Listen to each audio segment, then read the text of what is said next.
नमस्कार साथियों, इस वीडियो में आप सभी का स्वागत है। और आज की इस वीडियो में हम बात करने वाले हैं कि आप किस तरीके से गवर्नमेंट नर्सिंग कॉलेज में जेएनएम में एडमिशन ले सकते हैं। मतलब कि अगर आप गवर्नमेंट नर्सिंग कॉलेज से जेएनएम नर्सिंग का कोर्स करना चाहते हैं, देन आपको क्या करना होगा, कितने परसेंट मार्क्स होने ज़रूरी हैं एंड कौन सी स्ट्रीम आपके पास 12th में होनी चाहिए, क्या करना होगा, सब कुछ जानेंगे इस वीडियो में।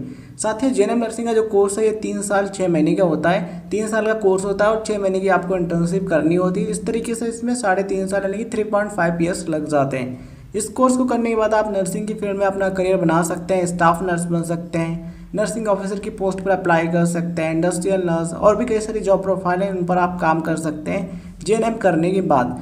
अगर हम बात करें कि जेएनएम नर्सिंग में गवर्नमेंट नर्सिंग कॉलेज में यानी कि सरकारी नर्सिंग कॉलेज में एडमिशन कैसे होता है, तो 2 तरीके से होता है। पहला है मेरिट बेस्ड एडमिशन यानी कि 10th और 12th के जो मार्क्स होते हैं उनके आधार पर एडमिशन मिलता है। दूसरा है एंट्रेंस एग्जाम बेस्ड एडमिशन यानी कि प्रवेश परीक्षा आधारित एडमिशन।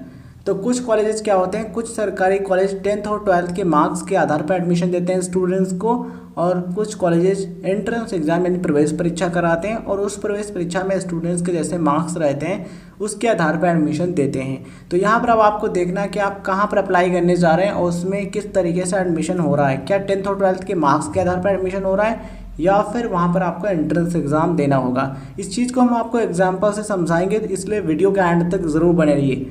बात करें क्वालिफिकेशन की, तो 10th और 12th अगर आपने साइंस स्ट्रीम में किया है देन आप अप्लाई कर सकते हैं। और कुछ कॉलेजेस क्या कहते हैं कि 10th और 12th आपका किसी भी स्ट्रीम में हुआ है, 12th में अगर आपके पास अंग्रेजी सब्जेक्ट था यानी कि 12th विद इंग्लिश, यानी कि 12th में अगर आपके पास इंग्लिश सब्जेक्ट था, स्ट्रीम आपके पास चाहे जो भी थी, चाहे साइंस थी या फिर आर्ट्स थी या फिर कॉमर्स थी या फिर कोई अदर, आप अप्लाई कर सकते हैं। बस 12th में इंग्लिश होना ज़रूरी है, ठीक है। तो वहीं कुछ कॉलेज डिमांड करते हैं कि 10th और 12th अगर आपका साइंस में हुआ है तभी आप अप्लाई कर सकते हैं, बट कुछ कॉलेज कहते हैं कि 12th में अंग्रेजी विषय था, स्ट्रीम में आपके पास साइंस थी या फिर नहीं थी, तब भी आप एडमिशन ले सकते हैं।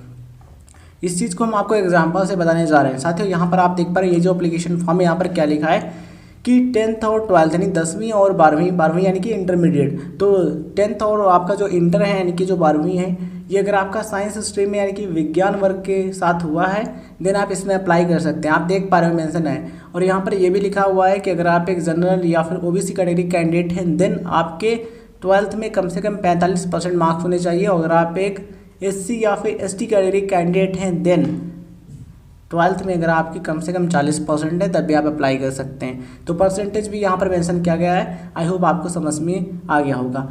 अब सवाल आता है कि एज कितनी होनी चाहिए। तो आप जिस साल यानी कि जिस ईयर एडमिशन लेने जा रहे हो उस ईयर के 31 दिसंबर तक आपकी जो एज है कम से कम 17 वर्ष हो। तो इसका मतलब यहाँ पर यह है कि 17 से कम नहीं होनी चाहिए, 17 वर्ष हो रही है या फिर इससे ज़्यादा हो रही है, 17, 18, 19, 20 या फिर इससे भी ज़्यादा, देन आप अप्लाई कर सकते हैं, बट 17 से कम नहीं होनी चाहिए। अधिकतम कितनी, अधिकतम 35 वर्ष। 17 से 35 वर्ष के बीच में अगर आपकी एज है देन आप अप्लाई कर सकते हैं, कोई भी दिक्कत आपको नहीं होगी।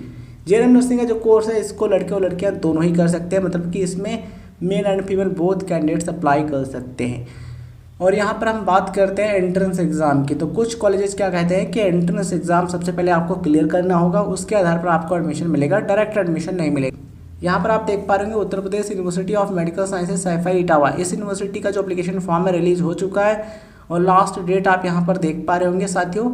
और यहाँ पर ये लिखा है कि 12th में अगर आपके पास इंग्लिश यानी कि अंग्रेजी सब्जेक्ट था, स्ट्रीम कोई भी थी, आप अप्लाई कर सकते हैं। बट यहाँ पर इससे पहले आपने जो एडवर्टीजमेंट देखा है, जो विज्ञापन आपने देखा है अदर सरकारी कॉलेजेस का, वहाँ पर क्या लिखा था कि 10वीं 12वीं अगर आपकी विज्ञान वर्ग के साथ यानी कि विज्ञान विषय के साथ हुई है देन आप अप्लाई कर सकते हैं। बट यहाँ पर ये लिखा है कि 12th अगर आपका इंग्लिश सब्जेक्ट के साथ हुआ है और स्ट्रीम कोई भी थी आप अप्लाई कर सकते हैं। तो डिपेंड करता है कि आप किस गवर्नमेंट कॉलेज में एडमिशन लेने जा रहे हैं या फिर किस गवर्नमेंट यूनिवर्सिटी से जेएनएम करने जा रहे हैं। और यहाँ पर आप देख पा रहे मार्क्स मेंशन किए गए हैं कि कम से कम 40% तो होने चाहिए 12th में, तभी आप अप्लाई कर सकते हैं। देखिए अगर आपके मार्क्स 12th में कम है देन आप अप्लाई कीजिए एंट्रेंस एग्जाम के लिए यानी कि प्रवेश परीक्षा के लिए, क्योंकि प्रवेश परीक्षा जब आप क्लियर करेंगे तो प्रवेश परीक्षा में जैसे आपके मार्क्स रहेंगे उस आधार पर आपको एडमिशन मिलेगा। अगर आपके ज़्यादा नंबर हैं 10th और 12th में देन आप डेफिनेटली मेरिट बेस्ड एडमिशन में अप्लाई कीजिए, क्योंकि जब आपके ज़्यादा नंबर हैं देन आपको गवर्नमेंट कॉलेज में 10th और 12th के मार्क्स के आधार पर एडमिशन मिलने का जो चांस है, 10th और 12th के जो मार्क्स है उनके आधार पर एडमिशन मिलने का जो चांस है वो ज़्यादा रहता है। ठीक है। तो ये जो यूनिवर्सिटी आप देख पा रहे होंगे, इसके एप्लीकेशन फॉर्म, यहाँ पर एंट्रेंस एग्जाम देना है, बट वहाँ पर 10th और 12th के मार्क्स के आधार पर एडमिशन हो रहा है। तो बिल्कुल क्लियर हो जाता है कि दो तरीके से एडमिशन होता है, मेरिट बेस्ड एडमिशन, दूसरा एंट्रेंस एग्जाम बेस्ड एडमिशन।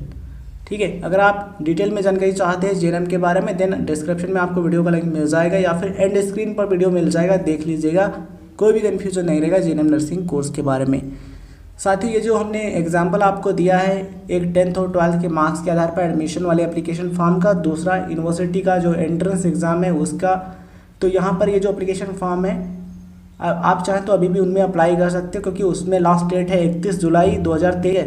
तो आपके पास समय है, आप चाहें तो अभी अप्लाई कर सकते हैं इनमें। वैसे आने वाले समय में भी जब एप्लीकेशन फॉर्म रिलीज हो तब भी आप अप्लाई कर सकते हैं। धन्यवाद। जय हिंद, जय भारत।